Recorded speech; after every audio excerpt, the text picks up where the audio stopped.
आओ सुनाऊं कहानी। लाइक शेयर सब्सक्राइब कमेंट करना ना भूलें। Special note. दोस्तों, जैसे कि हम आपको पहले भी बता चुके हैं कि कई बार वीडियो में कंटेंट कुछ ऐसा होता है जो यूट्यूब सपोर्ट नहीं करता। ऐसा ही कुछ हुआ कहानी एहसास इश्क के साथ। हमने बहुत मेहनत की, कई बार वीडियो बनाई, अपलोड करने की कोशिश की, लेकिन हर बार येलो डॉलर साइन शो होकर यूट्यूब द्वारा वो वीडियो हटा दी गई। हमने हर पॉसिबल सॉल्यूशन ढूंढा, बहुत बार यूट्यूब से बात की, लेकिन कोई सॉल्यूशन नहीं निकल पाया। यूट्यूब के माध्यम से ही हम आप लोगों तक मेहनत से लिखी गई और बनाई गई कहानी पहुंचाते हैं। अब अगर यूट्यूब ही वीडियो को सपोर्ट नहीं कर रहा तो इसमें हम मजबूर हैं। तो प्लीज़ आप सभी से हमारी रिक्वेस्ट है कि आप लोग भी हमारी मजबूरी को समझें और कहानी एहसास इश्क के लिए कोई भी कमेंट ना करें। आप देख रहे हैं खामोश मोहब्बत एपिसोड 2। पूरा दिन ऑफिस में उसका उदासी से गुजरा। वो युवराज के ऐसे अचानक से चले जाने से हैरान परेशान सी थी। काम में भी उसका मन नहीं लग रहा था। जैसे तैसे उसने दिन गुजारा और जब शाम को वो घर आई तो और हैरान सी हो गई। घर में काफ़ी रौनक थी, सबके चेहरे पर एक खुशी सी थी। कौन आए हैं? उसने भाभी और गुड़िया के पास किचन में आकर पूछा, जो जल्दी जल्दी हाथ चलाकर काम करने में व्यस्त थी। बहुत खास मेहमान हैं, भाभी ने गुड़िया को प्यार से देखते हुए कहा। वही तो, तैयारी देखकर ही लग रहा है। पूरी बात तो बताइए। युवराज के दोस्त की फैमिली है। युवराज के दोस्त शौर्य का छोटा भाई साहिल। पहले ही वो लोग गुड़िया और साहिल का रिश्ता करना चाहते थे और अब साहिल लंदन जा रहा है, इसीलिए सगाई की बात करने आ रहे हैं। हैं? कैसे हैं वो? क्या मैंने उन्हें देखा है? श्रद्धा ने दिलचस्पी से पूछा। देखा तो है, अभी पिछले महीने ही तो आया था अपने भाई के साथ और दोनों काफी देर तक रुके भी थे। भाभी ने उसे याद दिलाया तो श्रद्धा को कुछ याद आया और वो मुस्कुराई। हाँ, याद आया। जिसके आने के बाद गुड़िया अपने कमरे में बंद हो गई थी, ये कहकर कि मुझे भूख नहीं है। गुड़िया ने श्रद्धा को घूरते हुए देखा और मुझे समझ नहीं आया था कि अचानक इसकी भूख प्यास कैसे उड़ गई। मुझे कानों कान कुछ खबर भी नहीं होने दी। अगर बता दिया होता तो मैं उसे ढंग से देख लेती। के होठों पर शर्मीले सी मुस्कान आ गई। भाभी, आज पहली बार मैंने किसी इंसान को रंग बदलते देखा है। देखो तो, गुड़िया का चेहरा लाल हो गया है। भाभी श्रद्धा की बात पर हंस दी, जबकि गुड़िया किचन से भाग गई। जब मेहमान आकर चले गए तो श्रद्धा भी सबके पास आ गई। क्या तय हुआ आंटी? सगाई बस 10 दिन बाद है। मैं तो सोच सोच कर परेशान हो रही हूँ कि इतनी जल्दी तैयारियाँ कैसे होंगी। हो जाएगा सब, फिक्र मत करो, बाद में होगी। तब भी 100 काम होते हैं। रिश्तेदारों में खबर करना, आस पड़ोस में खबर करना और फिर सगाई की शॉपिंग। आंटी उलझन में ही थी। उस वक्त तो श्रद्धा चुप ही रही, पर फिर उसने ऑफिस के 4 दिन की छुट्टी ले ली। आखिर गुड़िया उससे प्यारी जो हो गई थी, उसकी खुशी में उसे अपनी खुशी महसूस हो रही थी। सुबह युवराज ने श्रद्धा को घर के कपड़ों में बैठा हुआ देखा तो हैरानी से पूछा, आज ऑफिस नहीं जाना? और उसके जवाब देने से पहले आंटी उन्हें उसके छुट्टी लेने की बात बताने लगी तो युवराज ने तिरछी सी मुस्कान के साथ उसको देखा, जिसे देख उसने भी अपनी नजरें फेर ली। जब वो भाभी के साथ शॉपिंग पर गई तो भाभी उसे बोल रही थी, सच में श्रद्धा, तुम्हें देखकर लगता ही नहीं कि तुम गैर हो, बिल्कुल अपनी सी लगती हो। बल्कि युवराज तो कह रहा था कि तुम्हारी आदतें मम्मी जी से काफी मिलती जुलती हैं। अच्छा? श्रद्धा ने ऐसे कहा जैसे नॉर्मली पूछ रही हो। हाँ, उस दिन जब हम लोगों की शादी की सालगिरह थी, उसके बाद उसने कहा था। सच्ची में मुझे तो पता ही नहीं चला कि तुम झूठ बोल रही थी और गुड़िया ने तुम्हें जानबूझकर नहीं बताया था। लेकिन पता नहीं कैसे युवराज को समझ आ गया कि तुम झूठ बोल रही हो।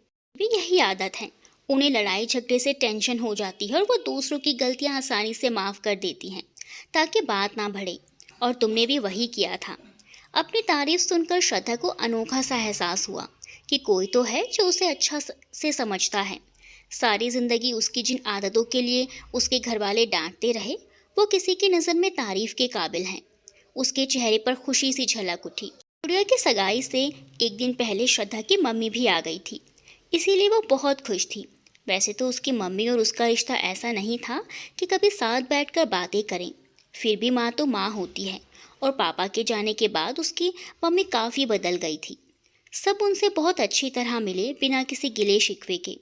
उसने अपनी मम्मी से आंटी की फैमिली की बहुत तारीफ़ की। मम्मी, क्या बताऊं, यहाँ सब लोग कितने अच्छे हैं। सच में ये एक आइडियल घर है। सब एक दूसरे से प्यार करते हैं, एक दूसरे की इज्जत करते हैं। उसकी बात सुनकर उसकी माँ मुस्कुरा रही थी। उन्होंने कुछ कहा तो नहीं, पर उनके चेहरे को देखकर ऐसा लगता था कि उन्हें अपने किए का पछतावा हो रहा है। उन्होंने भी पंकज भैया और जीजा जी का मुकाबला जरूर किया होगा अपने मन में, और अपने गलत फैसले पर उन्हें अफसोस भी हो रहा होगा। ये उनके चेहरे से साफ झलक रहा था। आंटी ने श्रद्धा के लिए भी ड्रेस खरीदा था, उसकी पसंद का। हाँ, ये बात अलग थी, चॉइस आंटी की ही थी, और उनकी पसंद का एम्ब्रॉयडर्ड आइवरी शेडेड लहंगा उसको काफ़ी भारी लग रहा था। उसने बोला भी था कि आंटी मेरी सगाई थोड़ी है, पर आंटी ने उसे घूरते हुए देखा। ऐसे कपड़े तो लड़कियां शादी सगाई के मौके पर शौक से पहनती हैं। देखना तुम कितनी प्यारी लगोगी। जब वो लहंगा पहनकर तैयार हुई तो सभी ने तारीफ की। रोज वो सिंपल से कपड़े पहनती और बनाव श्रृंगार से दूर ही रहती थी, इसीलिए आज वो बहुत खूबसूरत लग रही थी। और जब दूर खड़े युवराज की नज़र उस पर पड़ी तो उनके पलके झपकना ही भूल गई। उसको एकटक देखे जा रहे थे। वो ऐसे ही खोए रहती अगर अंजलि उन्हें झिझोड़ती नहीं। सगाई घर में ही हॉल में हो रही थी। श्रद्धा की मम्मी अपनी बेटी को सबकी मेजबानी करते हुए देख रही थी। भाभी उसको अपनी बहनों और दूसरे रिश्तेदारों से भी मिलवा रही थी। सबसे मिलकर वो गुड़िया के पास स्टेज पर चली गई। वहाँ उसके साथ तस्वीर खिंचवाई और फिर स्टेज से उतरी तो अंजलि युवराज से बातें करती नजर आई। उसको उनसे बातें करते देख उसे अच्छा नहीं लगा, लेकिन उसने अपना सर झटका और दूसरी ओर जाकर खड़ी हो गई। केवल अंजलि ही नहीं, बल्कि गुड़िया की सहेलियां और दूसरे रिश्तेदार लड़कियां और उनकी माओं की नज़र भी युवराज पर थी। युवराज जो एक ऊंचे ओहदे पर थे और काफ़ी अच्छी सैलरी पाते थे, और उसमें चार चांद लगाती उनकी डैशिंग पर्सनैलिटी। लड़कियों का युवराज से बातें करना पता नहीं क्यों श्रद्धा को बार बार उनकी तरफ देखने पर मजबूर कर रहा था। ना चाहते हुए भी उनकी नजरें वहीं चली जाती जहां युवराज खड़े थे। युवराज बातें किसी और से कर जरूर रहे थे, लेकिन उनकी नजरें से श्रद्धा पर थी। सगाई होने के तुरंत बाद जब सारे मेहमान चले गए तो वो अपने भारी कपड़ों और ज्वेलरी उतारने के लिए ऊपर भागी। वो जल्दी से सीढ़ियां चल रही थी और युवराज नीचे उतर रहे थे। उसे तेजी से जाते देख वो एक साइड हो गई, और जब वो उनके करीब से गुजरी तो धीमी सी आवाज में कहा, ये रंग तुम पर बहुत अच्छा लग रहा है, पहना करो। उसके कदम ना जाने क्यों एकदम ठिठक गए, और फिर हड़बड़ी में जैसे ही आगे पैर रखा वो लड़खड़ा गई। वो गिरने ही वाली थी कि युवराज की मजबूत बाहों ने उसे थाम लिया। वो आंखें बड़ी कर उनकी आंखों में ही देखे जा रही थी, और वो भी बेहद प्यार से उसको निहार रहे थे।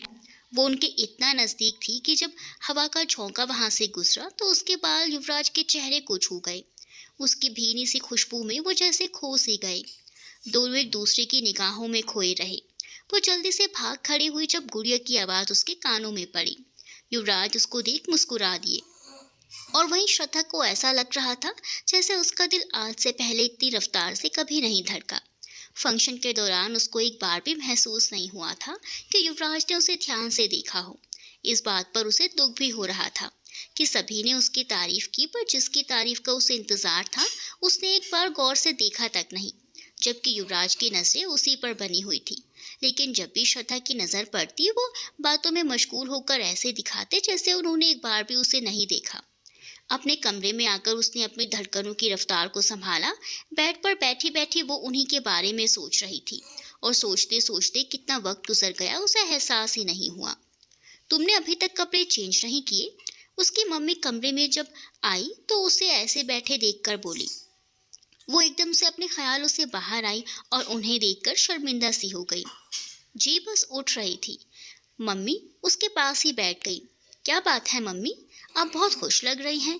उनके चेहरे की मुस्कुराहट देखकर उसने पूछा। खुशी की तो बात है, मैंने तुम्हारी आंटी से तुम्हारी और युवराज के रिश्ते की बात की थी, और उन्हें कोई एतराज़ नहीं है। तुम उन्हें बहुत पसंद हो। बस वो युवराज और उसके पिता से बात करने के बाद मुझे जवाब देंगी। वैसे सब तुम्हें पसंद करते हैं यहाँ। वो जो अब चूड़ियाँ खोल रही थी उनके बाद से उसे झटका लगा, और उसकी चूड़ियाँ टूटकर उसकी कलाई में चुभ गई। क्या कह रही हैं आप? उसने तकलीफ की परवाह नहीं की और उनके पास आकर बोली। क्या बात है, इतनी हैरान क्यों हो रही हो बेटा? मैंने तुम्हारे रिश्ते की बात ही की है, इसमें गलत क्या है? मम्मी ने कुछ नाराजगी से कहा। वैसे पहले तो मैंने ऐसा नहीं सोचा था, पर कल जब लड़कियों को युवराज के आगे पीछे देखा तो मुझे लगा कि कहीं ऐसा ना हो कि हम शर्माने में लगे रहें और कोई दूसरा बाजी मार ले। इसीलिए मैंने पहले ही उनसे बात कर ली। और फिर तुम्हें सब पसंद करते हैं यहाँ, क्या पता वो भी पसंद करता हो। श्रद्धा उन्हें हैरानी से देख रही थी। उसको पहली बार अपने चेहरे से नफरत हुई। उसे ऐसा लगा कि अंजलि और बाकी सारी लड़कियां उससे कहीं ज्यादा अच्छी हैं। युवराज को केवल पसंद ही तो करती हैं, लेकिन उन्होंने कोई प्लानिंग तो नहीं की, खुद को अच्छा बनाकर पेश तो नहीं किया। उनमें से किसी की माँ ने उनके लिए दुकानदारी तो नहीं की, जबकि उसकी माँ ने बेटी की खूबियाँ सबके सामने दिखाकर दुकानदारी ही तो की थी। उसकी माँ अपना फरमान सुनाकर बाहर चली गई और छूट गई उसको उसकी तमाम उलझनों के साथ। वो ड्रेसिंग टेबल के सामने खड़ी होकर खुद को आईने में देखे जा रही थी और उसकी आंखों में आंसू बहते जा रहे थे। उसकी मम्मी ने जाते वक्त भी गुस्से में श्रद्धा से कोई बात नहीं की और वो भी खामोश ही रही। युवराज उसकी मम्मी को स्टेशन छोड़ने जा रहे थे। श्रद्धा बहुत मुश्किल से कमरे से बाहर निकली। उसे लग रहा था कि उसकी कोई कीमत नहीं रही। उसमें आंटी का सामना करने की हिम्मत नहीं थी। युवराज की तरफ देखने का हौसला नहीं था। अपने मन में दुखों और उलझनों का अंबार लिए फिर वो भी सबके सामने थी। युवराज ने आज एक बार भी उसकी तरफ नहीं देखा था और अपनी माँ को बोलकर ऑफिस के लिए निकल गए थे। और ये बात उसके मन को और दुखी कर गई। अपनी हैसियत आज 2 कौड़ी की भी नहीं लग रही थी। वो भी थकान का बहाना बनाकर अपने कमरे में चली गई। उसका कमरे से बाहर निकलने का भी मन नहीं कर रहा था।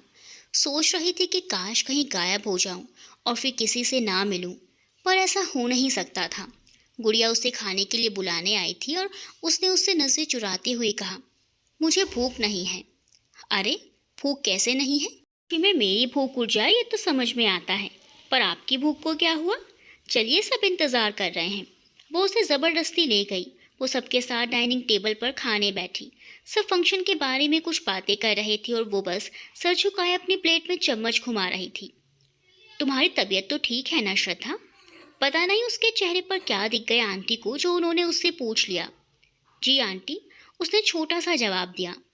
हाँ, कुछ उदास सी लग रही है, लगता है कल की थकावट का असर है, अंकल ने कहा। तो गुड़िया ने एक प्यार भरी नज़र उस पर डाली और कहा, थकान नहीं है पापा, दरअसल कल ये इतनी अच्छी लग रही थी, ज़रूर किसी की नज़र लग गई है। अंकल गुड़िया की बात पर मुस्कुराए। उसका मन कर रहा था कि रोज़ की तरह सबकी बातों में शामिल हो, पर वो बोल नहीं पा रही थी। खाने के बाद जब वो अपने कमरे में आ गई तो थोड़ी देर बाद आंटी उससे पूछने आई कि उसकी तबीयत तो ठीक है। उन्हें लग रहा था कि वो अपनी तबीयत खराब होने की बात छुपा रही है। उनकी मोहब्बत देखकर उसकी आंखों में आंसू छलक आए। आंटी, मैं आपकी बेटी क्यों नहीं? काश मैं आपकी बेटी होती, या फिर मेरी मम्मी आपकी तरह होती। मैं खुद अपनी नज़रों में गिर गई हूँ आंटी। उसका दिल किया कि वो आंटी के गले लगकर रोए, पर उसने ज़बरदस्ती मुस्कुरा कर कहा। उसका बहुत मन कर रहा था कि आंटी के गले लग जाए और सब कुछ बता दे, पर अपने मन को संभालते हुए बस इतना ही कहा, मैं ठीक हूँ आंटी। अपने चेहरे पर बहुत मुश्किल से वो थोड़ी सी मुस्कुराहट लाकर ये कह पाई। ठीक है बेटा, ठीक ही रहो, खुश रहो। आंटी उसके चेहरे को प्यार से छूते हुए कहकर बाहर चली गई।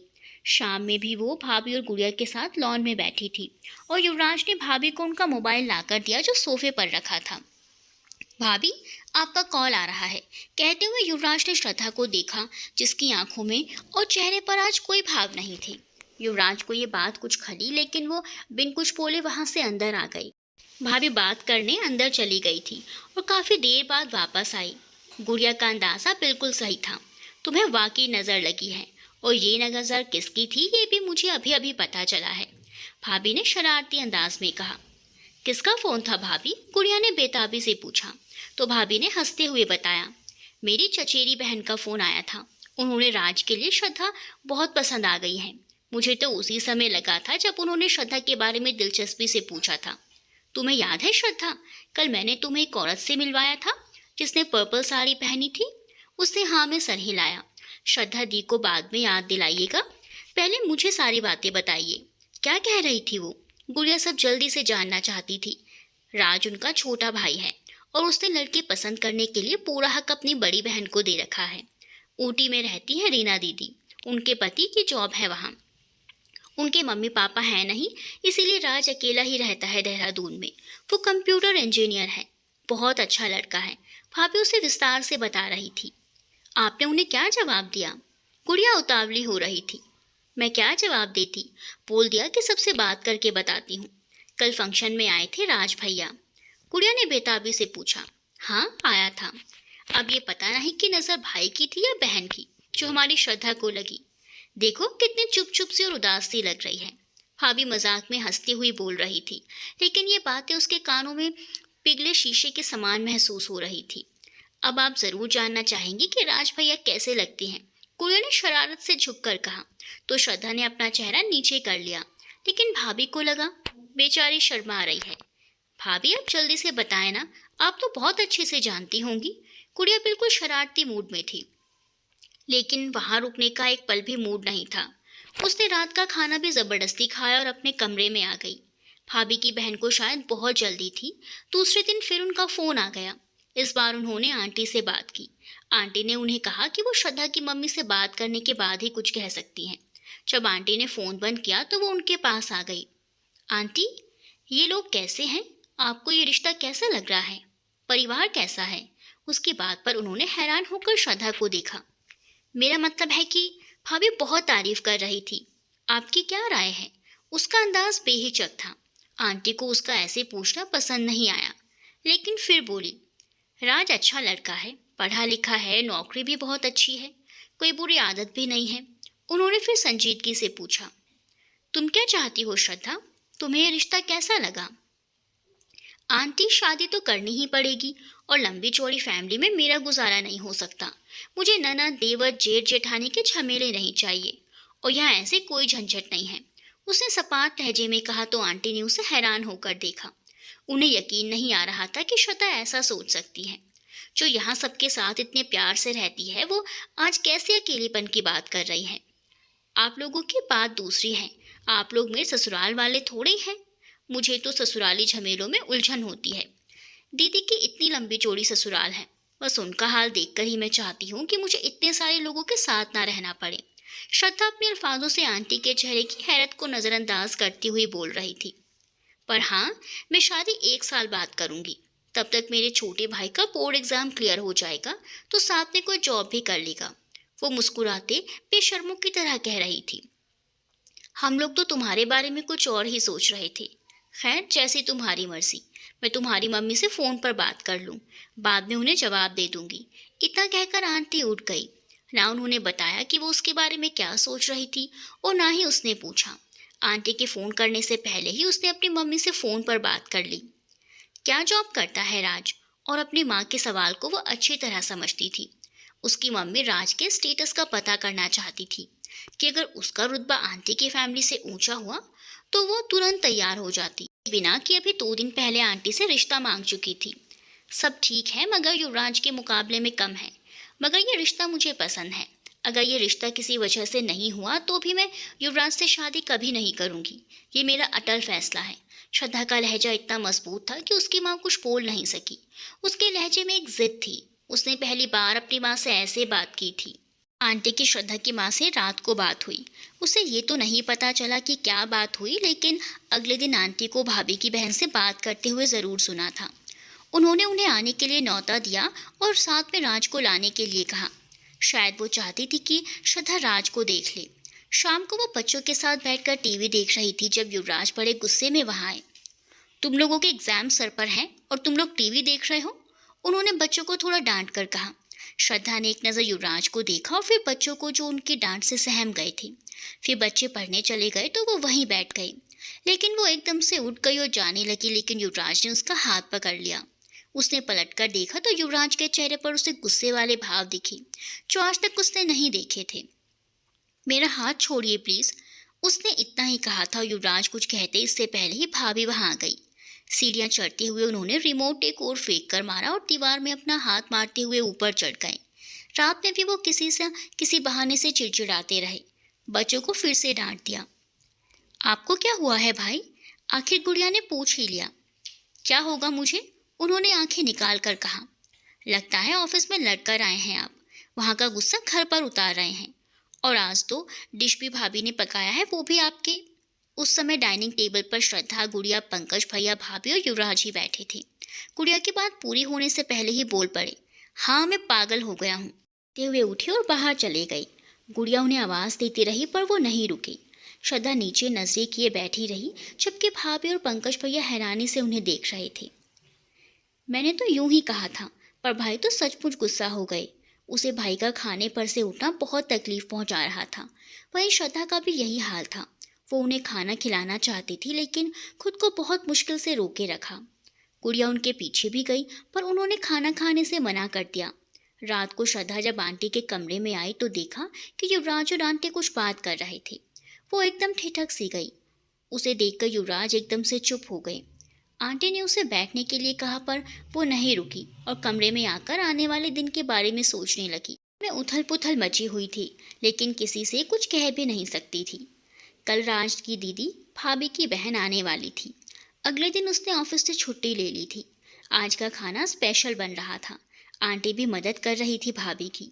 लेकिन जब आंटी ने उसे बताया कि वो लोग आज नहीं आ रहे तो उसे हैरानी हुई। क्यों? उसके मुंह से अनायास से निकल गया, वो मैंने उन्हें रात को कह दिया था कि आज मुझे कुछ काम है। आंटी ने कहा, तो फिर कब आएंगे वो लोग? बहुत बेकरारी है शादी करने की। युवराज वहां आ गए और उसके ऐसे पूछने पर तंज से बोले। वो उनके बाद से तब उठे और आंटी ने भी अपने बेटे को घूर कर देखा। अब शायद कल आएंगे वो लोग, आंटी ने कहा तो वह किचन से निकल गई। बाहर निकलकर उसने आंटी के शब्दों को दोहराया। ये शायद क्या होता है? गुड़िया अपने चाचा जी के घर जा रही थी, जो के पास ही में था। चाचा चाची के 3 बच्चे गुड़िया और युवराज के हम उम्र हैं। गुड़िया ने श्रद्धा से भी साथ चलने के लिए कहा तो वो चलने के लिए तैयार हो गई। चाचा जी के घर पहुंचकर गुड़िया टीना से बात करने लगी और श्रद्धा चाची से और प्रीति से बातें करने लगी। कुछ देर बाद वहां युवराज भी आ धमके और एक नजर श्रद्धा पर डालकर अमर से बातें करने लगे। चाची ने युवराज से प्रीति के लिए किसी रिश्ते के बारे में बात की तो वो प्रीति से बोले, अच्छा तो तुम्हें भी शादी करने की जल्दी है? ये भी क्या क्या मतलब है भैया? और किससे जल्दी हो रही है शादी की? प्रीति ने हैरानी से पूछा। आजकल की लड़कियों को, और किसे? जिसे देखो वो जल्दी से शादी करना चाहता है। पहले तो लड़कियां शादी के नाम पर शर्मा जाती थी और आजकल शादी के लिए दुआएं मांगती हैं। युवराज ने हंसते हुए चिढ़कर कहा तो प्रीति बुरा मान गई और श्रद्धा ने घूरकर युवराज को देखा, जिनकी आंखों में गुस्सा और तंज साफ झलक रहा था। मैंने कोई दुआ नहीं मांगी और ना ही मुझे शादी करने की जल्दी है। श्रद्धा कुछ देर तो बर्दाश्त करती रही, फिर चाची और गुड़िया से बोलकर घर जाने के लिए उठ गई। बाहर आई तो सर्द हवाओं ने उसका स्वागत किया। अभी थोड़ी देर पहले चाची और प्रीति इस मौसम के बारे में बोल रही थी कि उन्हें ये मौसम बहुत पसंद है। सर्दियों की सिरहन मुझे बहुत पसंद है। चलते चलते प्रीति की बात उसे याद आई, मगर इस मौसम की खूबसूरती भी उसकी उदासी दूर नहीं कर पाई। उसे युवराज की बातें चुभ रही थी। वो बोझल मन और बोझल कदमों से आगे बढ़ रही थी कि तभी अपने पीछे किसी के कदमों की आहट सुनाई दी। इससे पहले कि वो पीछे मुड़कर देखती तो कदम उसके बराबर में आकर चलने लगे। बिना देखे ही परफ्यूम की खुशबू से ही वो समझ गई कि वो कौन है। उसने फिर भी बराबर में एक नज़र भी नहीं देखा। सुना है शादी के लिए आपको ऐसे बंदे की तलाश है जो लावारिस हो, ना माँ बाप हो ना ननद देवर? कड़कदार आवाज में पूछा गया। उसने कोई जवाब नहीं दिया और धीरे धीरे चलती रही। सुनने में आया है आपको ससुराली रिश्ते जहर लगते हैं, इसीलिए आप ऐसे लड़के से शादी करना चाहती हैं जो अकेला रहता है। हालांकि कुछ दिन पहले आपको ऐसा घर आइडियल लगता था जहाँ बहुत सारे लोग हों। आपकी सोच क्यों बदल गई? क्या मुझसे और इस घर से पीछे छुड़ाने के लिए? मैं किससे शादी करूंगी और क्यों करूंगी ये मेरा पर्सनल मैटर है। मुझे आपके राय मशवरे की ज़रूरत नहीं है। मुझे राय देने के लिए तुम्हारी इजाज़त की ज़रूरत नहीं है। वो गुस्से में उसके सामने आ गए। तुम्हारे पर्सनल मैटर की क्या बात है? बस तुम्हें मुझसे पीछे छुड़ाना है, चाहे इसके लिए तुम्हें 4 बच्चों की सौतेली माँ ही क्यों न बनना पड़े। तुम वो भी रिश्ता खुशी से मान लोगी, उन्होंने गुस्से में कहा। इस बार श्रद्धा ने भी उनको गुस्से से देखा। आप बहुत बेकार बातें कर रहे हैं, मुझे अफसोस हो रहा है आप ऐसी बातें बोल सकते हैं। कहते हुए वो उनकी साइड से निकलकर जाने लगी तो युवराज उसकी साइड में आकर खड़े हो गए। तुम दूसरों के जज्बातों का जैसे चाहे मजाक उड़ाओ, तुम्हें पूरा हक है। और वो जवाब में उफ भी ना करे। सिर्फ यही ना कि मैंने किसी फिल्मी हीरो की तरह थर्ड क्लास डायलॉग नहीं बोले, वरना कोई कमी नहीं थी मेरी खामोश मोहब्बत में। युवराज अब उसके सामने से हटकर बहुत गुस्से से बोले। इस बार वो कुछ बोल ना सके, उनकी तरफ देखा भी नहीं कि वो उसे घूरे जा रहे थे। क्यों कर रही हो तुम ऐसी बेवकूफ़ाना हरकतें? क्या मिल रहा है तुम्हें ये सब करके? श्रद्धा के चेहरे पर बिखरी उदासी सी खामोशी देखकर युवराज का लहजा नर्म हो गया। तुम मुझसे क्यों भाग रही हो श्रद्धा? ऐसा क्या हुआ जो तुम मुझसे दूर जाना चाहती हो? लहजे में अब इल्तिजा थी। युवराज के इन सवालों ने उसको नर्वस कर दिया। उनसे छुपाना चाहती थी, वो ना जाने कैसे उन तक पहुंच गई। वो तेजी से आगे बढ़कर जाने लगी। मेरी बात का जवाब दो तुम। उन्होंने उसका हाथ पकड़कर उसे रोक लिया। मैं आपसे कोई बात नहीं करना चाहती, मुझे घर जाना है, उसने हाथ छुड़ाने की कोशिश करते हुए कहा। सड़क पर तमाशा मत बनाइए। मैं तो बस सड़क पर तमाशा बना रहा हूँ, तुमने तो मेरी पूरी जिंदगी को तमाशा बना दिया है। वो अपना हाथ छुड़ाने की कोशिश करती रही लेकिन नाकाम रही। मम्मी कह रही थी कि श्रद्धा उन्हें बहुत पसंद है, लेकिन जब श्रद्धा को अगर भाभी का स्टूपिड भाई पसंद आ रहा है तो वो उसे ना तो कुछ बोल सकती है और ना ही फैसला बदलने के लिए कह सकती है। वो किसी पर दबाव डालना नहीं चाहती। पिछले 4 दिनों में मैं ये सब सोच सोच कर परेशान हो रहा हूँ। कल मैंने मम्मी से काफ़ी बहस करके एक दिन का समय लिया है। मम्मी ने कहा कि वो कल भाभी की बहन को जवाब देंगी। तुम एक बार मेरी आंखों में आंखें डालकर कह दो कि तुम मुझसे प्यार नहीं करती। बस इतनी सी बात है, इससे ज़्यादा मैं कुछ नहीं चाहता। युवराज के लहजे में जिद थी। वो हर कीमत पर अपनी बात मनवाना चाहते थे और उसके मुंह से उसका इजहार चाहते थे। उन्हें देखकर ऐसा लग रहा था कि वो अपनी बात मनवाए बगैर उसको हिलने भी नहीं देंगी। वो उन्हें देख ही नहीं रही थी, उसकी नजरें नीची थी और युवराज को पूरा यकीन था कि वो उसे देखकर झूठ नहीं बोल सकती। आंटी को अगर मैं पसंद हूँ तो ये बड़े हैरत की बात है। क्या वो उन लोगों के साथ नए रिश्ते जोड़ने के लिए तैयार हैं जिन्होंने कभी उनकी इज्जत नहीं की और पहले कभी एक रिश्ता ठुकरा दिया था? मुझे यकीन है उन्हें श्रद्धा बहू के रूप में कभी पसंद नहीं हो सकती। हाँ, श्रद्धा की माँ को उनका बेटा दिलो जान से पसंद है, वो बेहद तल्खी से बोली। उसने अपनी बात पूरी करके युवराज की ओर देखा। शायद वो अपनी बात का असर उनके चेहरे पर देखना चाहती थी। तुम्हें ये बात बुरी लगी है कि आंटी यहाँ रिश्ते की बात करके गई हैं? युवराज ने संजीदगी से पूछा। वो उनकी बात सुनकर बिल्कुल भी हैरान नहीं हुई, लेकिन जिल्लत का एहसास उसके दिल में उभरा। मैं यहाँ अपना रिश्ता तय करने नहीं आई थी और ना अपनी शादी की मुश्किल हल करवाने। मैं बस अपनी जॉब के लिए आई थी। हाँ, आपके घर का माहौल मुझे पहले दिन से ही अच्छा लगा। सबके साथ मिलजुल कर रहना मुझे बहुत अच्छा लगता था। आंटी का प्यार भरा अंदाज मुझे बहुत अच्छा लगता था। इससे ज़्यादा कोई बात नहीं थी। लेकिन अब जो बातें हो रही हैं उससे मेरे दिल को बहुत चोट पहुंची है। और आप लोग आखिर इतने अच्छे क्यों हो? क्यों फरिश्ता बनने की कोशिश कर रहे हो? जिन लोगों से नफरत करनी चाहिए आप लोग उनसे नफरत क्यों नहीं करते? मुझे नॉर्मल लोग अच्छे लगते हैं। फरिश्तों और देवताओं से मुझे कोई दिलचस्पी नहीं है। मेरी माँ ने कभी आप लोगों की इज्जत नहीं की और अब जब आप लोग हमसे ऊंची हैसियत के हो गए हो और आपका रुतबा बढ़ गया है तो हमें सब टूटे रिश्ते जोड़ने का ख्याल आ गया है। मुझे तरस और हमदर्दी से सख्त नफरत है। उसकी आवाज़ भर्रा गई थी। वो रोने से रोक रही थी लेकिन उसे इतनी तकलीफ हो रही थी कि उससे आंसुओं को रोकना मुश्किल हो रहा था। मैं ना देवता हूँ ना फरिश्ता।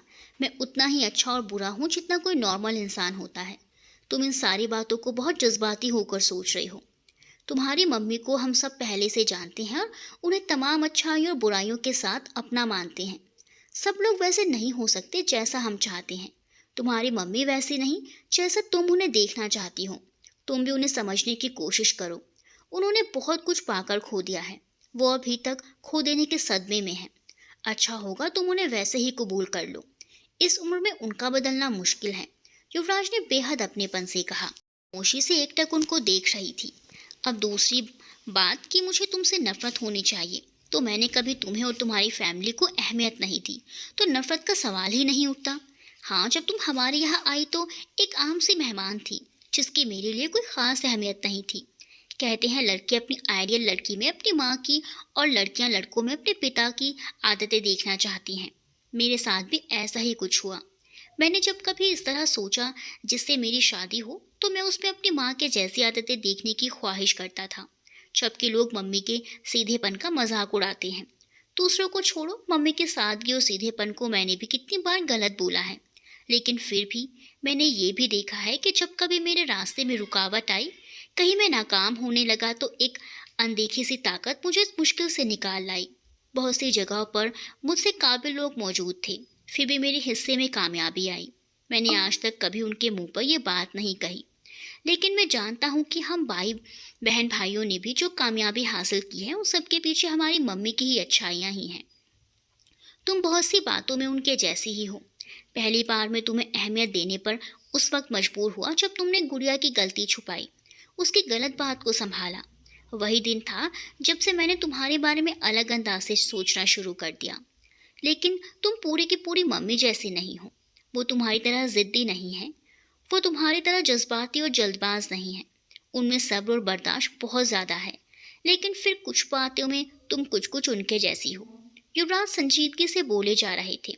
उन्होंने उसका हाथ छोड़ दिया था, लेकिन दोनों अभी भी सड़क के किनारे पर खड़े थे। गुड़िया की सगाई के अगले दिन तुम्हारी खामोशी और नाराज़गी की वजह मैंने ये समझा कि तुम्हें आंटी का पंकज भैया और मुझसे तुम्हारे भाई के जॉब के बारे में बात करना अच्छा नहीं लगा। जिस लड़की को इतनी सी बात में एहसान नज़र आता हो कि मैं या भैया तुम्हें ऑफिस ड्रॉप कर दें, वो इस बात को कैसे पसंद कर सकती है कि भाई की जॉब के लिए हमारा एहसान ले। लेकिन फिर जिस तरह तुमने जल्दी से अपने रिश्ते के लिए हाँ की और शादी के लिए एकदम तैयार हो गई, उससे मैं चौंक गया। मुझे समझ आया कि ज़रूर कोई बात है। मम्मी ने कहा कि आजकल वो मुझसे तुमसे शादी के बारे में मेरी राय मालूम करने वाली थी, और ये भी कि आंटी खुद इस बारे में बोल कर गई हैं। लेकिन तुम्हारा इंटरेस्ट उस दूसरे रिश्ते में है, तो फिर वो तुम्हें मजबूर नहीं कर सकती। माँ को तुम्हारे इस फैसले से बहुत दुख हुआ है। जो बातें तुम सोच रही हो वो हमने तुम्हारे बारे में कभी नहीं सोची। प्लीज़ ऐसे जज्बाती होकर अपनी और मेरे लिए मुश्किल पैदा मत करो। युवराज उसे बहुत नरमी से समझाने की कोशिश कर रहे थे। क्या वाकई सब मुझे इतना प्यार करते हैं? लेकिन मैं इतनी अच्छी तो नहीं हूँ। वो अचानक रो पड़ी। इन कुछ दिनों में उसने खुद को बहुत कमतर महसूस किया था। अपने आप से शर्मिंदगी हुई थी। आपके घर के माहौल ने मुझे अच्छा बना दिया, वरना मुझ में कोई खूबी नहीं, सिवाय इसके कि मेरे लिए ज़िंदगी में सबसे अहम मोहब्बत है। और यहाँ मुझे हर जगह मोहब्बत नज़र आई। इस मोहब्बत ने मुझे बांध दिया। मुझे बड़े बड़े मकान और कीमती गाड़ियों की चाह नहीं, मैं लोगों के रवैये में खुलूस ढूंढती हूँ। आपको मैं बहुत अच्छा इंसान समझती हूँ। इसकी वजह आपका स्टेटस नहीं, जो आदतें आप में हैं वही सब होती। लेकिन आप कहीं और मामूली से जॉब कर रहे होते तो भी मैं आपको इतना ही अच्छा समझती जितना आप समझती हूँ। वो रोते हुए बोल रही थी, लेकिन युवराज को उसकी आंखों में आंसू उनका दिल तड़पा रहे थे। लेकिन जो बातें उसने बोली उन्हें सुनकर उनके लबों पर अचानक ही बहुत खुशगवार और शौक से मुस्कुराहट बिखरी। शुक्र है तुम्हारे मुँह से मेरे लिए तारीफ तो निकली। कितने देर से मैं तुम्हारी तारीफ किए जा रहा था, और जब हम किसी की तारीफ करते हैं तो दिल ही दिल में उम्मीद कर रहे होते हैं कि हमारी भी तारीफ होगी। वैसे तुम्हारे शब्दों से मुझे थोड़ी सी शिकायत है। अगर तुम यूं कहती कि तब भी आपसे ही मोहब्बत करती तो बात ज़्यादा खूबसूरत और ज़्यादा सच्ची लगती। युवराज का शौकी भरा अंदाज उसके होठों पर भी मुस्कुराहट ले आया और गालों पर हया की लाली छा गई। उसकी आंखों से आंसू गिर रहे थे, लेकिन होठों पर मुस्कान और गालों पर हया खिली थी। युवराज ने उसे बड़े गौर से देखा। कभी तुमने बहुत तेज बारिश में धूप खिली देखी है? युवराज ने उसको गौर से देखते हुए कहा। वो एकदम से झेप गई। उसने अपने आंसू साफ किए और फौरन ही चलना शुरू कर दिया। थोड़ी देर पहले तक उसे एहसास ही नहीं हुआ था, और अब उसे शर्मिंदगी हो रही थी कि वो युवराज के सामने सड़क पर इतना बोली और रोई है। उसे चलता देखकर युवराज भी उसके साथ ही चलने लगे। खूबसूरत लड़की, इतनी बेदर्दी से पेश मत आओ अपने साथ। उसको दुपट्टे से चेहरा रगड़ते देखकर युवराज ने टोका। अब वो काफ़ी रिलैक्स नजर आ रहे थे। तुम्हें पहली बार ये खुशफहमी कब हुई कि तुम खूबसूरत हो? वो उसे छेड़ रहे थे। उसे बातों में उलझाकर युवराज ने घर पहुंचने के लिए लंबा रास्ता पकड़ लिया था, क्योंकि ये रास्ता उन्हें अपनी ज़िंदगी का बहुत खूबसूरत रास्ता लग रहा था। लेकिन जब श्रद्धा को ये बात समझ में आई तो अपने दिल ही दिल में वो बहुत परेशान हो रही थी कि पूरे रास्ते उसे ऐसी ही बातें सुननी पड़ेंगी। वो चुपचाप मन में सोच कर चली जा रही थी, लेकिन उसके दिल में एक हलचल मची हुई थी। अचानक ही युवराज ने उसके सामने और उसने उनके सामने बहुत कुछ बोल दिया था। वो चुपचाप चली जा रही थी, पर उसके जवाब ना देने पर युवराज ने ज़रा भी बुरा नहीं माना था, बल्कि उसी तरह मुस्कुरा रहे थे। तुम्हारी वो फेवरेट मूवी, वो हॉरर वाली, मैं 2 बार देख चुका हूँ, और फिर मुझे ये समझ नहीं आई कि उसमें डरना कहाँ था। सोच रहा हूँ उसकी डीवीडी खरीद लूँ और फिर तीसरी बार तुम्हारे साथ देखूँ। तुम मुझे बताना उसमें किस जगह पर डरना है। वैसे मेरा ख्याल है हमारी शादी के दिन वो मूवी देखने का आइडिया सबसे बेस्ट होगा। युवराज उसको शरारत से छेड़ रहे थे। आप बेकार में बेतकल्लुफ़ होकर फैल रहे हैं। मैंने कब कहा कि मैं आपसे शादी करने के लिए तैयार हूँ? अपने नर्वस होने और शर्माने पर उसको खुद पर गुस्सा आ रहा था, इसीलिए अपनी झेप मिटाने के लिए उसने चिढ़कर कहा, बेकार में फैल रहा हूँ। उन्होंने बड़े अफसोस से उसकी बात दोहराई। जिस लड़की ने अभी कुछ देर पहले मुझे ये बात बताई कि अगर मैं किसी बड़े अफसर की जगह उसके घर का माली होता या फिर उसका ड्राइवर होता तब भी वो मुझसे मोहब्बत करती। अगर मैं इस लड़की के साथ बेतकल्लुफ़ ना रहूं तो फिर तुम्हारे ख्याल में मुझे किसके साथ बेतकल्लुफ़ होना चाहिए? बहुत दुख भरे अंदाज में सवाल किए युवराज ने। पर वो उनकी बात अनसुनी करती सर्दी से बचने के लिए दुपट्टा अपने इर्द गिर्द लपेटने लगी। ये ले लो। उन्होंने अपनी जैकेट उतारकर उसकी ओर बढ़ाई। शुक्रिया। उसने जैकेट लेने के लिए हाथ आगे नहीं बढ़ाया। ये लड़कियों के सामने हीरो बनने का अच्छा तरीका है। अपना कोट या जैकेट उन्हें पेश कर दो, फिर चाहे खुद को बुखार चढ़ जाए या फिर नमोनिया ही क्यों ना हो जाए। युवराज उसके कमेंट पर जोर से हंसे। देखो, इस साल यह मौका मिला है। अगले दिसंबर में ऐसी सर्दी आएगी या नहीं? कहीं ऐसा ना हो मैं तुम्हारे सामने हीरो बनने से महरूम ही रह जाऊं। इसीलिए बेहतर यही होगा कि एक हीरोइन की तरह चुपचाप से ये जैकेट ले लो।